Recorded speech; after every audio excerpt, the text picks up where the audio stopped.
Hi, this is Joe. I would like to demonstrate how to use the PoE Extender to repeat the PoE network for the PoE NVR. Here we got the PoE NVR. One of the ports at the NVR has been linked to the PoE IP camera.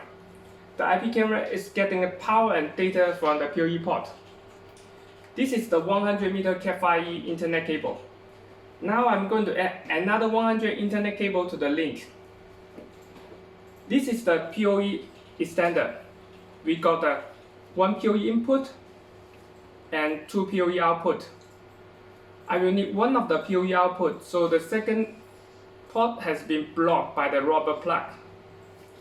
I have shot another video to show how to assemble this clamping nut, so I will skip this part in this video. First, I will have to take the cable from the camera and insert to the PoE input of the PoE Extender.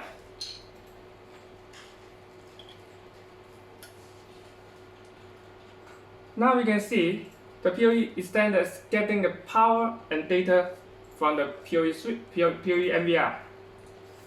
Now I've got the one end of the new internet cable and connect to the PoE out.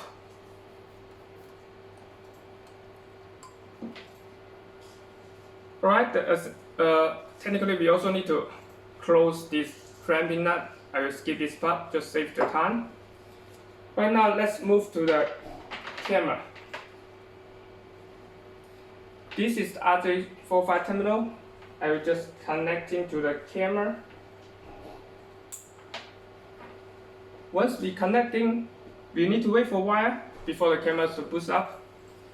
You can see both indicator start flashing, which means the camera is getting the power and data from the PoE NVR.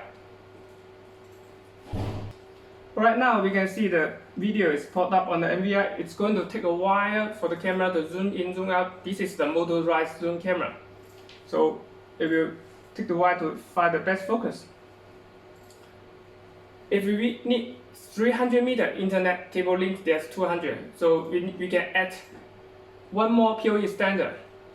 You can maximum change totally 4 PoE Extender to have 500-meter PoE link. Alright, someone also asked me whether we can add another camera to the second port or not. Let's find out in my next video. Thanks for hanging out. If you have any question, please leave a comment below. Have a nice day.